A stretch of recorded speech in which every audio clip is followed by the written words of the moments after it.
I think my purpose here is to be part of the space to tell you that this is hard, and someday when you're scrolling back in all of my videos and I have like 700,000 subscribers and you're just like, oh, how did she get started? This is how. Nobody shows you how they get started. They just tell you they're maybe false income claims, or they try to get you by clickbait, or whatever it is that I feel like is just oversaturating most of the part of the creatorship that's online. And there are real people out there that are making a big impact and that actually care about, helping other people, or helping, what process you have to get through, teaching your business, all of these things. And I think there's a Venn diagram of these people.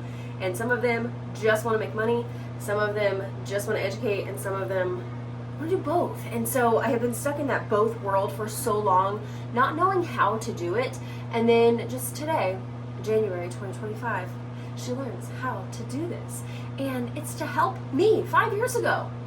Because what were you doing 5 years ago? Were you confident online? Maybe you should teach people how to get confident online. Were you understanding of how to run the business that you're running? Do you have a coaching program? All of these things, you need to teach people what you have learned, and you gotta be real about it, because this is 2025. This is what people are learning. This is how people are going to be reacting to things online in the future, is if they can relate.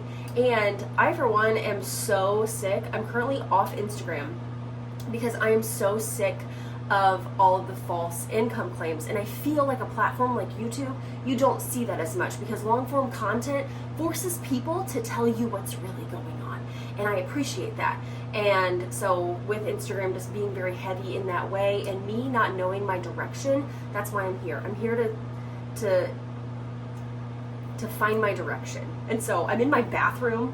Earlier this video, I was in my bathrobe because I am a stay-at-home mom. That's my primary job, but I'm also trying to bring in and match my husband's salary because of some big financial decisions that we are making this year. And that's where we're at in life, and that's something that I have always wanted to do. It's not like my husband is like, you gotta get a job, or we're in the situation where I need to get a job. I have wanted to work.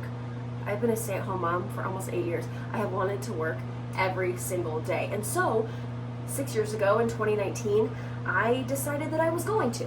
My husband was awesome in that way, and he has been a great support in that, and he bought me a camera. He's like, just a lot of people get started this way, and they do, because one, it's a way to be creative, and two, it just makes sense, and three, you can make your own hours, and four, it's not an MLM, which I may talk about that.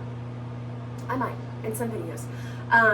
But for right now, this is kind of just my thoughts out there, and in the future we're going to have it organized in videos, but you don't have to have it figured out when you get started. You just have to start. And I've been telling myself that for 5 years. And you want to know what I've learned is the biggest thing over those past 5 years is that the only person that is judging me from 5 years ago is me. Continually, every single day, I'm judging myself, and I'm never going to get this figured out if I don't start to talk about it and to talk about how difficult, one, it is to find a niche. I will never be the person to tell you to pick a niche, because I think that's silly. I only follow people based on how they teach me something, not what they are teaching me. This is something that you will learn more in your online space as you, as you pay attention to the things that you are consuming, because you're consuming them that you actually retain, or something that makes you jot down notes, or whatever it is. You are consuming those things because of the way that someone's teaching you, or because you like their personality, or because you like that person. If you don't enjoy someone's presence online, the only consuming that you do is, one, judging them, which you should not do, or two, you don't do it at all. I have, muted many accounts. I'm like, I just don't like the way that they present themselves, or blocked some accounts that have annoyed me. That's okay. It's okay. You don't have to like everybody, but you have to respect everybody. You don't have to like everybody. That's how I believe. And so I think that it's just a crazy thing that people think that there is an oversaturation happening online when there's not, because you're not there teaching the thing or talking about the thing or showing the thing that you do. I currently feel like my life is very mundane, because a lot of it is stay-at-home mom shit. This morning I made breakfast for my 3 kids. After I made breakfast, I came up with some fun things that we could do throughout the day that also gave me a little bit of time to get my stuff done. And I feel like that has been every day of my life for years. And then if I don't get stuff done, I'm upset at, just anything to blame. And sometimes it's my kids. It's not their fault that I'm disorganized. And that's okay. It's okay to admit that I'm disorganized. And it's also okay to really work on it. So what 2025 goal did you set for yourself this year? Because that was mine. It was figure your shit out and stop just going in this exhausting cycle. And so step one was get rid of Instagram. I said why earlier, but another reason why is just because I am judging myself based on everything that I see on Instagram, and it is becoming exhausting. I'm judging the fact, I'm currently living in a pole barn temporary situation due to the big financial movement that we are making this year. And this was a way to be near my family and to honestly save money. And so that's why we're doing this. We pay a whopping $500 a month to stay here, and everything else that we are making, including whatever this is gonna make me, because I've got really freaking high hopes, is going into savings. Like, we are saving big time for this big purchase. And so that is just part of our life right now. And it has become so easy just to go through Instagram feeds and judge other people's lives and what they bought and their hauls and their workout routines and the fact that they have a nanny that can come and watch their kids while they work in their curated office. My desk right now is pushed up against the edge of my bed. It's not a great view, and it's just what it is right now. And that's where I think success happens. Jenna Kutcher, if you follow her, if you know who she is, I really admire her and her entrepreneurial journey. She has a beautiful office right now, and she makes beautiful content, and she has a beautiful photographer and all of these things. But she started recording her podcast in her car. So why can't I record from my, pole barn bathroom? Because that's where this is going to start. And we are getting through this life together. And I'm really sorry to say this, but if you are the type of woman that your job, you feel your God-given purpose is to stay at home with your kids, then this channel is not for you. Because I believe that my God-given job is different, and I'm still trying to figure it out. I believe that me staying home with my kids is the largest sacrifice that I've ever made because of the benefit that will come. I've talked to my mom. She said, you're not going to see the benefit of staying home with your kids until your kids are in your 20s. Like, perfect. Right now, it's a struggle.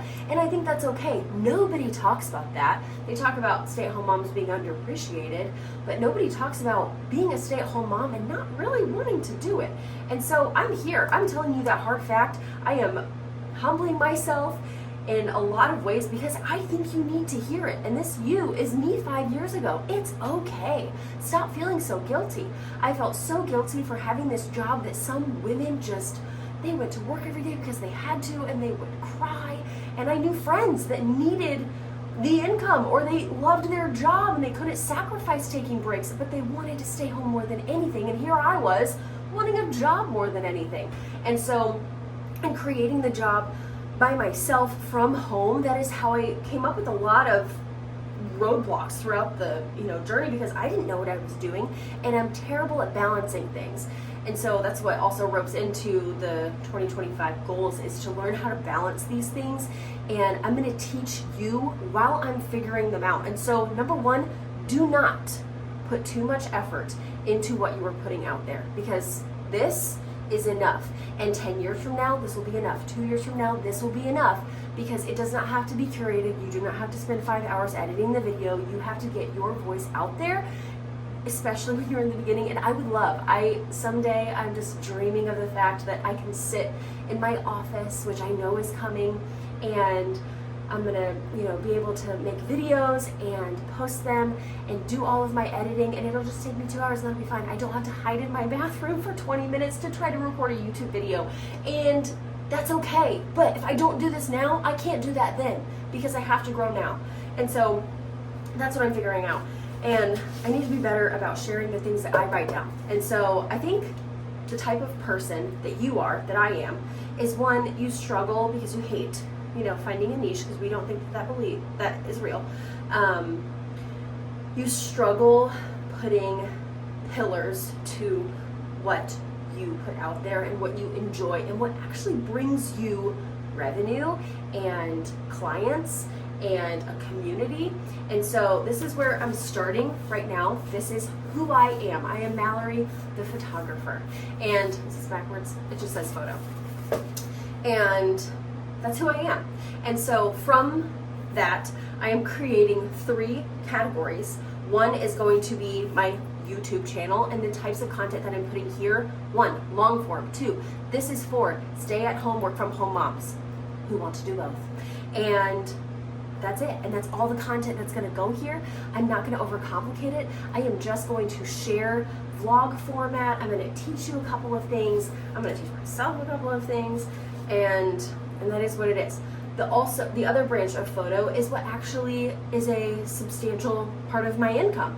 And so that type of stuff needs its own marketing. It needs, branched into my personality because it's me that people are hiring. They're not hiring my camera. And then the third one is going to be, I have my Instagram account that I do still want to do, but it's just going to be the fact that I romanticize the hell out of my life. Even this right now, in my bathroom, in the barn, on a Friday. I don't even know what day it is, but anyways, that was a lot of rambling. I might get better, I might not, but that's what I've got right now, and that's what has to happen.